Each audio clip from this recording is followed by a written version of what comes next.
The Bolians are maintaining an uneasy truce with the Meropa. Missourians value peace above confrontation. And Captain Picard visited Chalna 12 years ago while commanding the Stargazer. Hello, everybody, and welcome to the Seventh Rule with Sirach Lofton. Hello, hello. My name is Ryan T. Husk, and today we're doing a review of Star Trek The Next Generation, Season 3, Episode 18, Allegiance, written by Richard Manning and Hans Beimler, directed by Weinrich Colby. This was March 24th, 1990. Where were you? I know where our very special guest was. He was right there making all the makeup and awesome aliens and being recognized by his peers for it. Everybody, we have a very special guest today. It's Mr. Michael Westmore. How are you, Michael? I'm good. How's everybody there? So good. The legend So himself. great to have you. We've got all Yes. kinds of aliens. Let's just get into it. First things first. Michael, when you read this script, did it have specific aliens with which to work? Or did they just say, and Michael's department works some magic and we'll figure it out later? It's the second one. I never actually, in my 18 years there, the scripts never described what the alien was going to look like. It would just say alien, and it was up to me to figure it out. Really? That's I had a lot of questions about this because this is a heavy makeup episode. There's a lot of aliens in this episode. We've seen a lot of Klingons, but I assume it's easier to do makeup if you have the same, if they're all Klingons and you have 20 Klingons as opposed to 5 different styles of aliens. Is that correct? Oh yeah, sure. It's when you're cookie cutting, doing multitudes like the Jemadar and then the Cardassians and things, because so many times one piece fits all, and so you only have to make a few to maybe adjust to somebody else. But in this instance, everybody in this one was never repeated. It was all, yeah, there was a number of shows where it just, we come up with those, but the moles I always saved in case for some reason they bring them back. Mm-hmm. Michael, it's a little known fact that Bolians are possibly my favorite Star Trek alien. I'm not quite sure why. We don't see them terribly often, but we do sometimes with Captain Ricks, with this lady here. Also, we see Mr. Mott later on, the barber, maybe one or two others. I think there was a Bolian on Deep Space Nine who was like at the helm of the Defiant or something like that. We would pop them in, and many times when we had groups of them that they called, and they'd say, give us 3 Westmore aliens, which meant dig out of the box and find whatever. And if we had somebody that we had the time to put a bald cap on or whatever, you'd find a Bolian in the background too. Mm-hmm. And this particular Bolian, I do believe this is one of the very first episodes of Star Trek I'd ever seen in my life. One of the first few, because I remember getting kind of fascinated by these aliens. This particular Bolian is the only one I've ever seen with hair. Was there any kind of discussion about that? Did it just kind of happen, There's actually no discussing it. Well, I mean, as far as, going to the producer and saying what I wanted to do. This was almost like an ND alien, and it wasn't intentionally made to be a Bolian, because all the Bolians are bald and have watermelon stripes across the top of their head, and they're a much richer blue. Why this one was basically, I want to say, almost like a made-up one out of a box, like grabbing facial slits out of the Bolian box. And really, we hadn't done that many, so I never knew if they're ever going to return or not. And the hairdresser, I kind of give this one a disguise, put a wig on this person, and we glued down the center part of her hair and stuck another little piece in there. But had it been really a true Bolian, there would have been watermelon stripes across the top So, Mm-hmm. I thought, well, maybe this is a cousin from a far distant planet, and they're not Bolians. They're, Mr. Mott backwards. They're Toms or something. So, anyways, it's if you want to think it's a Bolian, you can. But it was not on purpose. Did you keep all of those Bolian parts in the Bolian alley? Oh gosh. Sorry. Okay. Ooh, it took me a minute to catch on, but I got it. Yeah, it's very good. Oh yeah. I wanted to ask you because I'm also curious about the Bolian because my eyes couldn't really get off of it. And one of the things I was thinking about was also the hair application on top of the makeup. And so I was wondering, is that the bald caps put on? You put the prosthetic and then add hair on top of that? No, this was probably a wig. I think Josie or Joy was the hairstylist then, and we just took a wig and glued down the Yep. hair on both sides, and then put the appliance in there, and made it up. Mm-hmm. But also, as far as and I said, color wise, the all the Bolians, the bald Bolians, you see throughout it, including the females along the way. Were all a much brighter blue. Yeah. Not to talk too much about the Bolian and the Bolian hair, but I noticed, maybe because this is more HD than I remember when I first saw it, but I thought whoever did the hair on the Bolian did a really good job of blending the blue into like highlights, because that seems like a really difficult thing to do, is to, I'm assuming, spray blue on there and not make it look splotchy or all one color, but more just kind of like bluish highlights. Can you tell us a bit about that? And this was pre pre of the makeup artist using airbrush. So this was all done by hand. Mm-hmm. Okay. Wow. Yeah. I know I got more Bolian, but more Bolian. So the split that's caused in the middle of the face, can you just like give me an idea of how that's done? That's a prosthetic that's going down the middle of their face. It's a prosthetic that literally has a split down the center. There it is.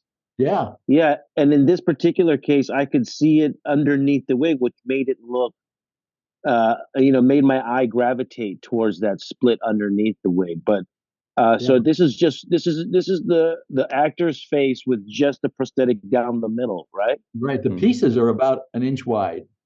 Okay. Oh wow. Okay. Yeah, and then of course on the real Bolians, the piece that went from the I would say the bridge of the nose all the way across the top of the head on top of the bald cap, that piece was about 14 inches. Mm-hmm. Okay. No, go ahead. I okay. I have other alien questions. Me too. Exactly. Okay. The Chalna, I think this is the only time we see that alien. I'm not 100% certain, but I think it is. You're 100% right. Oh, really? It is the only time with those 4 teeth. He kind of reminds me of an alien I really liked in Gambit parts 1 and 2 named Baran. He kind of had like a lion look in the 7th season, but this is definitely their own alien, the Chalna, and his name was Esok. So this was the only time we've ever seen this. Did you use what were the pieces? Were they pieces from other aliens? No, these were all took a cast of his face and sculpted the pieces you have here, and then I made his teeth for him. So it was a fresh set of teeth, and there's 4 of them like fangs that go up from his lower teeth.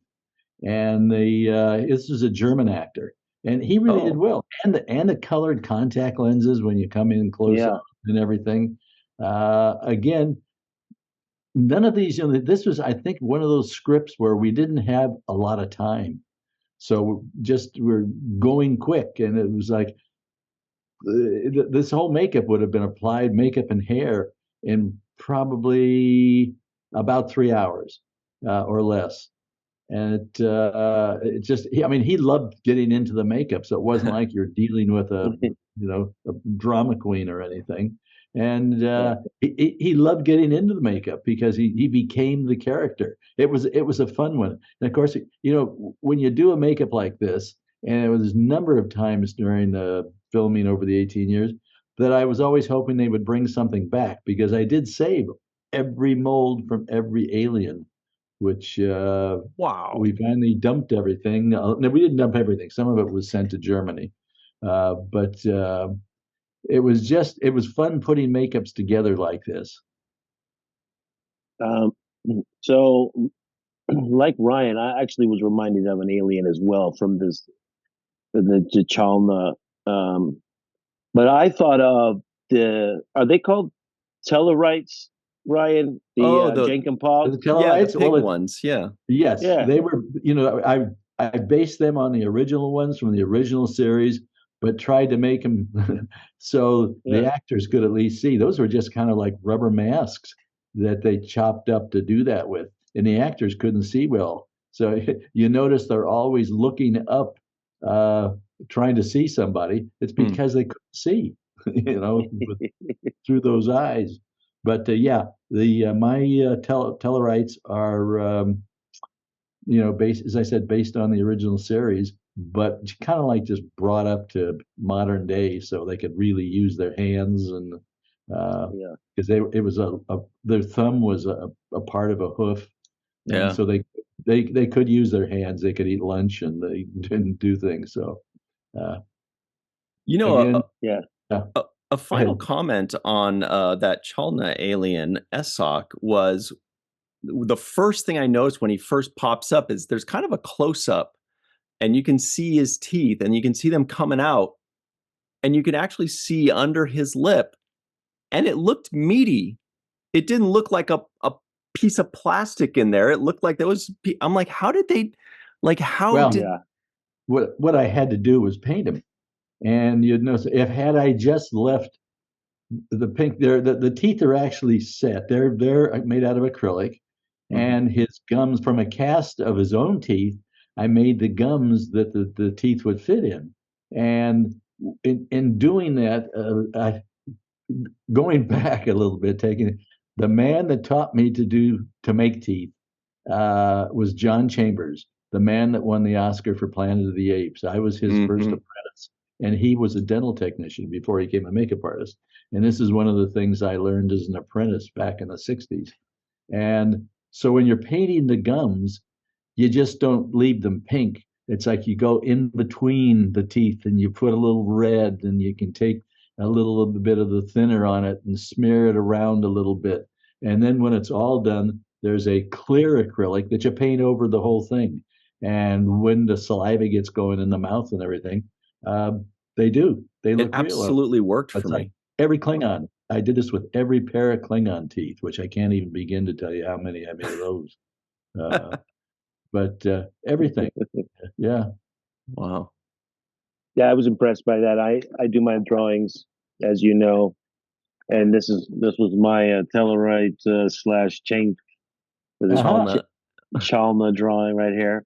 And then there's my other. This is the last alien, which I had questions about here, and that was the was it the Missourian? Yeah. It was Missourians. Yeah.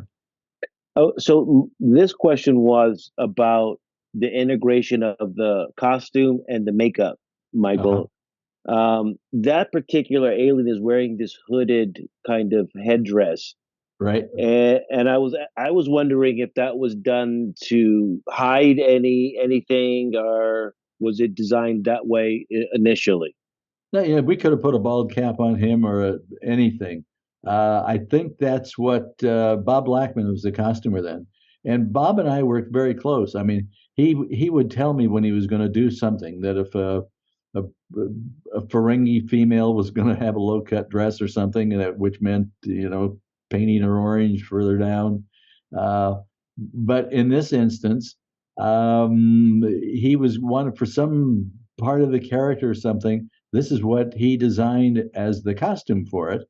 So if he comes and he tells me that, I don't have to, cover his ears or put his head. His head probably came up, I think it did, high enough that it covered his hairline.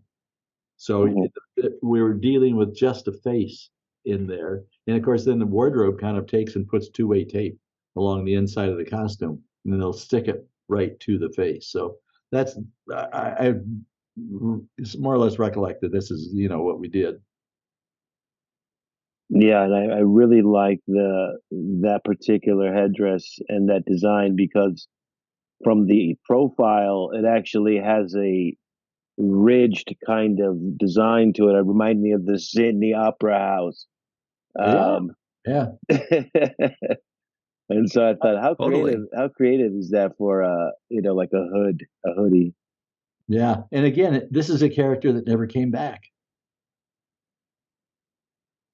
Yeah, And that's a bummer. this was like this is one of those like uh you just decide like, hey, this will be more of a reptile because I instantly felt like, oh, this is a reptilian type of alien. It could be. I think the whole main thing is all the ridges that just came down the face, and just not little stripes, but larger kind of ripples.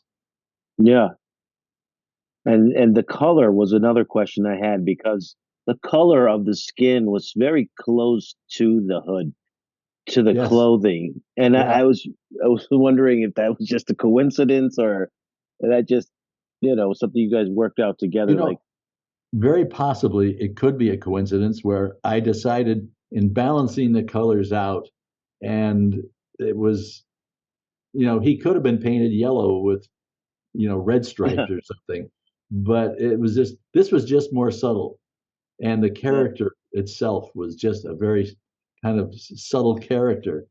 But I don't remember if Bob and I ever talked about, like giving me a sample of the hood or not. I think we just did that, and that happened to be what he had in mind. Wow. Because I didn't care, what color costume he put on him. That's the color of the face I was going to go with. But it worked out really well. Accidents happen, or even for the best. Speaking of which, a happy accident was today. I was at a function, as you know, and who I ran into was actually one of these guys. Literally today, The two brothers, Jeff Rector. right. This looks like Jeff Rector. So this must be Jerry Rector. And it's so funny because I saw him. I was like, dude, I've literally just watched your episode and we're going to be talking about it with Michael Westmore later today. I did not realize they were brothers until the, kind of the opening scenes. It shows Jeff Rector and Jerry Rector in the credits. What can you tell us about this? This was a nameless alien race, if I remember correctly, right? You're right. I don't think they gave him a name. And luckily enough, they both had about the same size head. So I only had to literally make two rubber heads, and then it's one size fits all, at least in their family. And I have run into both the guys over the years. And it's like they always come up to me if we see each other. And really? Yeah. But it's like being twins and doing this, it was very interesting. But, yeah, I mean, this is a full head makeup. Yes. This seems like it's even more work.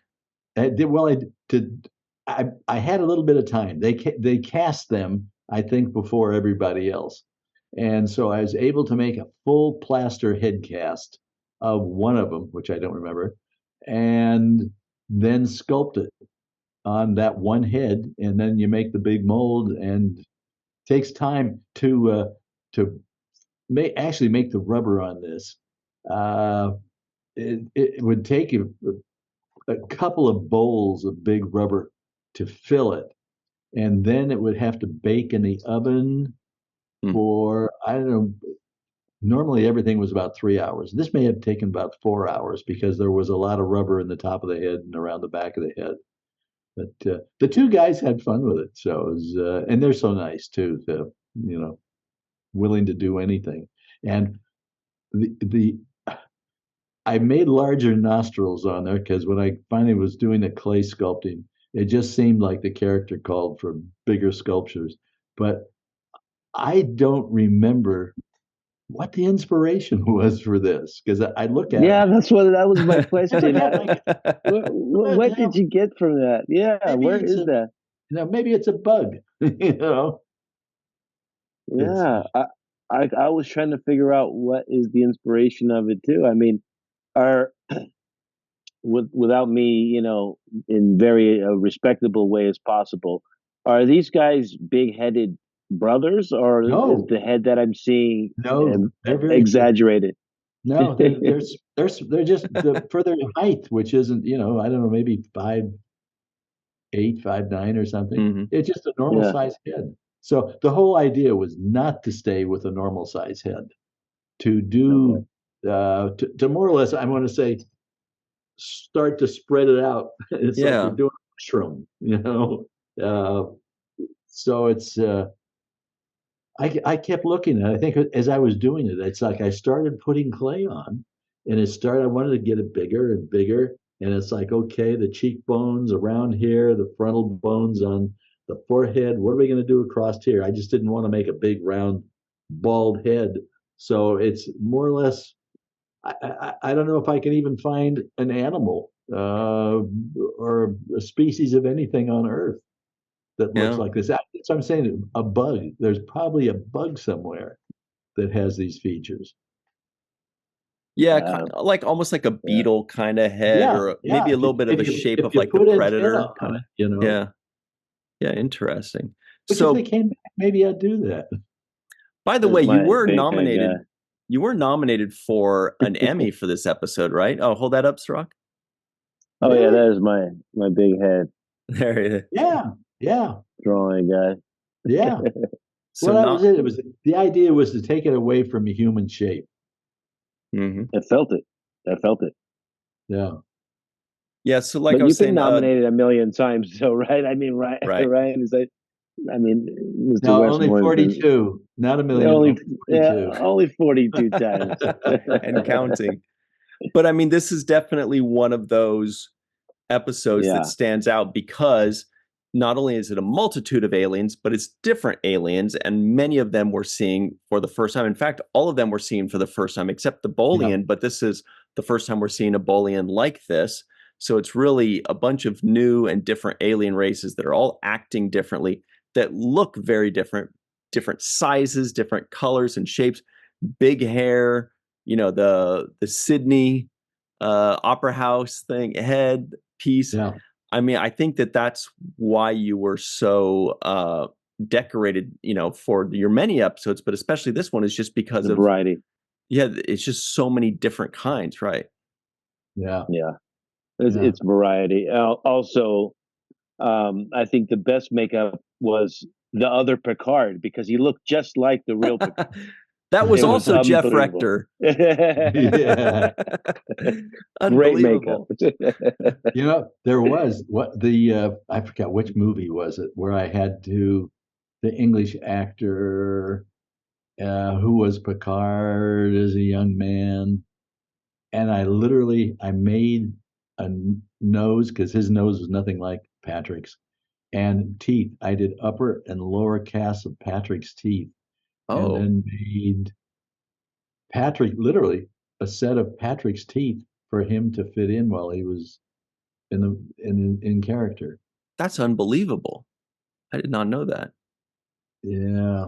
That I, was it in Rascals? No, it was a feature. Oh, okay, so it was Generations, maybe. I think it was after Generation. Oh, you mean Tom Hardy Tom in Hardy. I made it for Nemesis. Tom. Yes. Got it. I Who made it played his for Tom clone. Hardy. Yes. Yeah. He had to have a similar look to Patrick because he also, shaved his head and put. So this was just an addition because Patrick's nose was so different. Mhm. And I've been used to doing all. I used to make noses for Michael Jackson so he could get out of the house without the paparazzi. wow, Really? that's a Yeah. throwaway gem right Yeah, there. I know. Like we should have started with that, Yeah. that. That that was deserves you. a follow-up question. Yeah. Yeah. Yeah, that was you. That's pretty cool. Hmm. I mean, among the other things that you've done in your life, I mean, it doesn't surprise me, obviously, but it does kind of surprise me. But I did want to ask you. You mentioned destroying a lot of the molds that you had over the years, Yeah. and then you said some of them went to Germany. Yeah. What did you mean by that? Like, is there a museum there, or? Well, some of the, I mean, a lot of the molds were old or something. We got rid of those. There was a man that actually paid Paramount for the molds, and he had a giant car. He was going to open a Star Trek museum and maybe start making these molds again, recreating them. And it's never happened. But that he came and he picked all these up. Uh, 20 years, 2005 or 6 is when we closed up the mold room. Let's And find that guy. so they're just sitting there. Right. Right. Nothing's ever been done with them. Wow. That I know. Well, Michael, we're just about out of time here, but we do want to tell you how unbelievable it is every time you join our show. We're so thrilled and honored every time you come in here and you tell us stories about, oh, by the way, I used to work for Michael Jackson. No big deal. But anyway, about this, you're just going to throw it out there. You're a living legend. And I just want to say thank you so much for hanging out with us. We really appreciate it. My pleasure. I enjoyed it all the time. So you come up with good questions.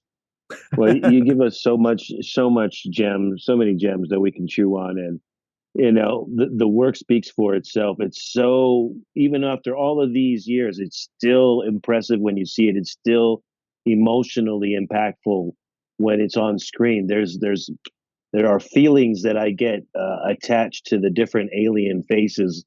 For example, the hoodie guy, I just didn't trust him. It's just something,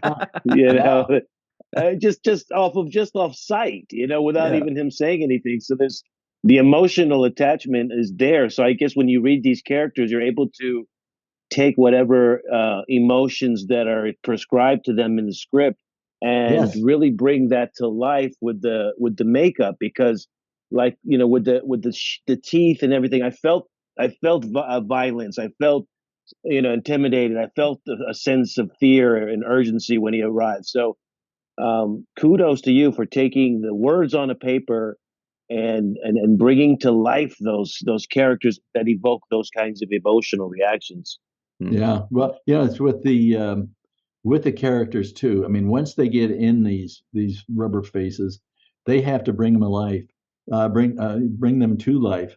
And I learned this many years ago when I was doing a television series called Eleanor and Franklin, and Jane Alexander was doing a makeup and hair test, and she's just standing there and she's not moving, and I could see everybody kind of getting nervous about the makeup. So I went up and I whispered in her ear, open your mouth, talk, move around, put your hand up to your face, rub your nose, just this thing isn't going to fall off. So she did all this, and everybody goes, oh. So every Star Trek alien and character that we had in makeup, I gave them the mirror test so they could see, that this is really, you're an alien.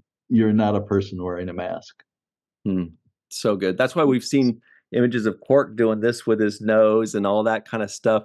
That it shows there are people that were able to kind of mess around with it, not worry about it. It's not going to fall off. It's not going to wrinkle. It's they're going swimming in it, wrestling.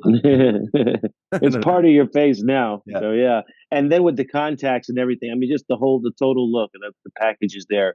It just the touches are all there. And that's what I always looked for. It wasn't just putting a face on them. They could have freckles.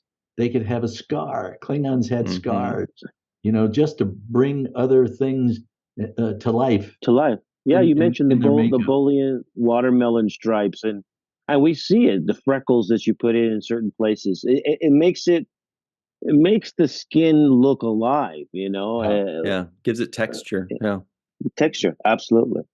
Yeah. Thank you so much. My Mr. pleasure. Westmore. You guys. Always a pleasure. Always a pleasure. Just the best. My pleasure. Everybody stick around. We will have much more coverage. We'll be right back on The Seventh Rule.